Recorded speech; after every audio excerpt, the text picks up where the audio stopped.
What happens when three high school friends reunite during a Trump apocalypse?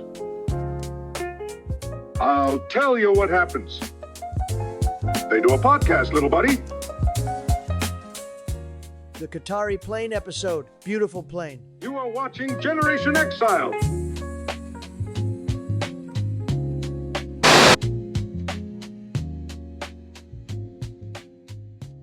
Oh, here we go. Fake news, Michael Romanelli. Hey, thank you, Donald.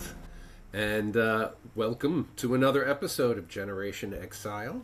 I'm here with Jeremy Newberger and David Eagle, and we're going to dive into the news this week. Now, Mr. Newberger knows this top story because I've seen his video on it. It's hilarious if you haven't checked it out. Hello down there.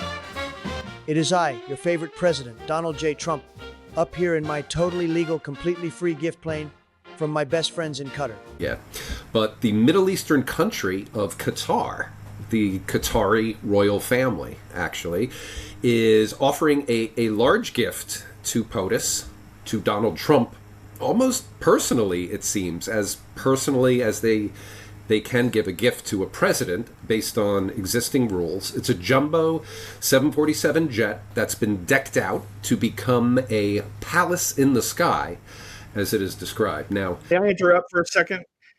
I just wanted to say that I've never really been a Qatari guy. I'm more of a ColecoVision guy. Oh, I like Nintendo myself. Oh, man, you guys are terrible. You guys are terrible.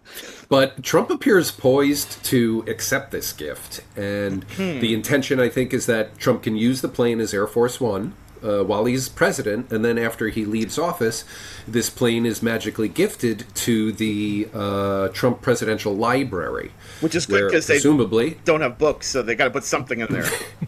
Why not turn it into a plane hangar? So, and Trump, of course, is, you hear that, only a stupid person would not take that deal. That's not literally what he said. But what he said, and I will quote him on this, is, I could be a stupid person and say, oh, no, we don't want a free plane. We give free things out. We'll take one, too. And it helps us out. Because, again, we're talking about we have 40-year-old aircraft. The money we spend, the maintenance we spend on those planes to keep them tippy-top is astronomical. You wouldn't even believe it. Here's why it's not a good idea to take this plane. The government of Qatar, which is how it's pronounced, is... My apologies.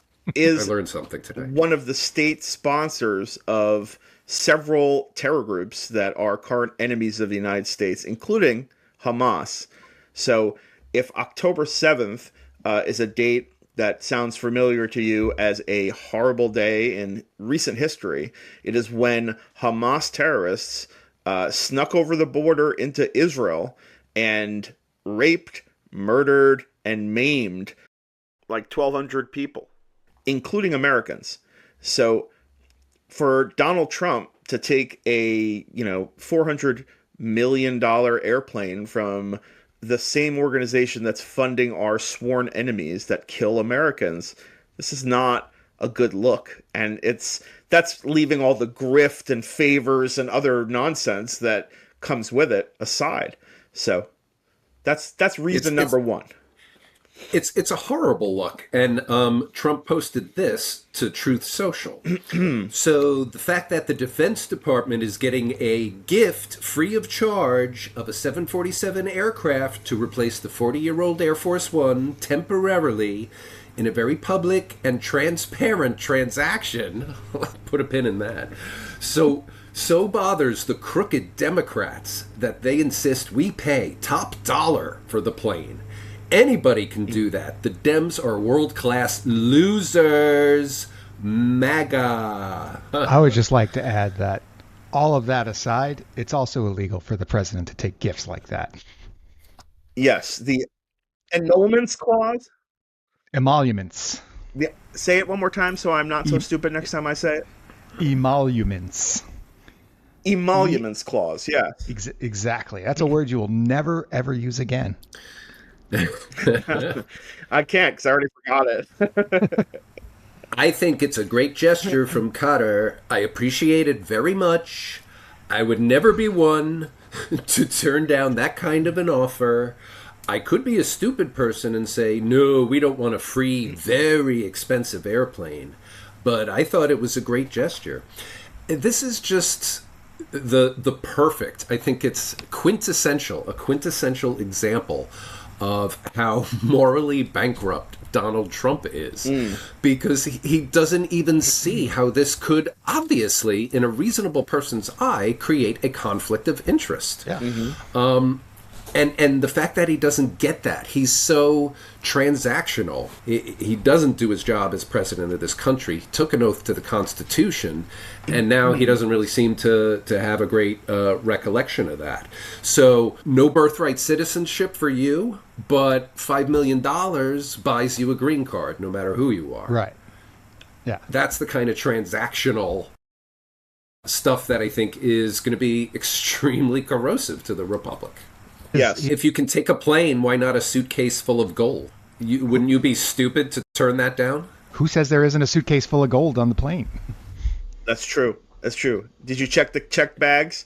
The truth also of this plane is that I was reading that in order for it to be useful, there is quite a bit of fabrication that has to happen, not to mention the potential of bugs and other listening devices put on this plane by Qatar, considering it's a free gift for, whatever their motive is.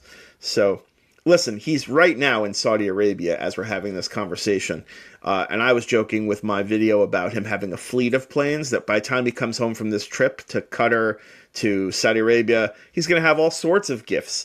As a matter of fact, the whole ceremony today, it's like gift giving. The Saudis have got money to burn because of all the oil we put in our cars. So they will just gift, and he is a gift horse. And he'll take it all. And the Republicans are poised to do nothing about it. Every single one interviewed was responding with sheepish, well, I mean, it's a free plane. It's like, yeah, all right. Well, between the free plane and the military parade for his birthday, I feel bad for Melania, because she must be like, oh, great, what am I supposed to get him now for his birthday? Cologne? Cufflinks? Right. I'm certainly not going to be intimate. Do you know that the two of them have made upwards of, I think, $3 billion since January in their crypto coin investments? Don Jr. is at a hedge fund now, which is getting money showered upon it, and the sweetest deals queued up for it because of the political connections. Can I ask a question real quick? Yes. I haven't paid too much attention to the illiterati. Is Donald Trump Jr., is he still like tweeting and saying stupid shit and having his like cokehead videos? Because I haven't seen one go around. I didn't know if he just was quiet. I remember a couple months ago he tweeted something like we should be selling weapons to Russia, not giving them to Ukraine. Yeah, he still tweets every day. He's still, the only person I've seen go quiet in the last few weeks is Elon Musk. And I think that was maybe his own choice to try and do damage control on the Tesla stock. But I did see him today. He was at the Saudi Arabian ceremony today, stammering and stuttering like the best of them in an interview with some Saudi media person. I'll say this, though, about the whole sort of grift universe that is the Trump family. We're not going to get them on any of these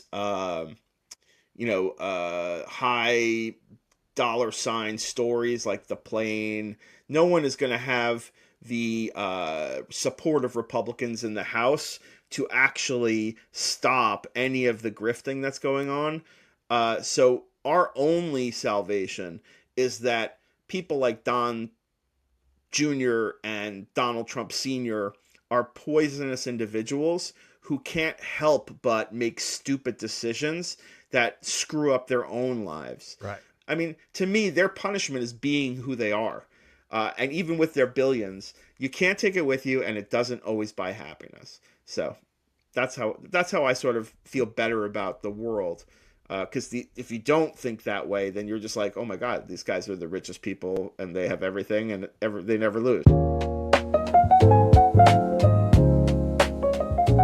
really hate that sad loser, Mr. Newberger. Who, me?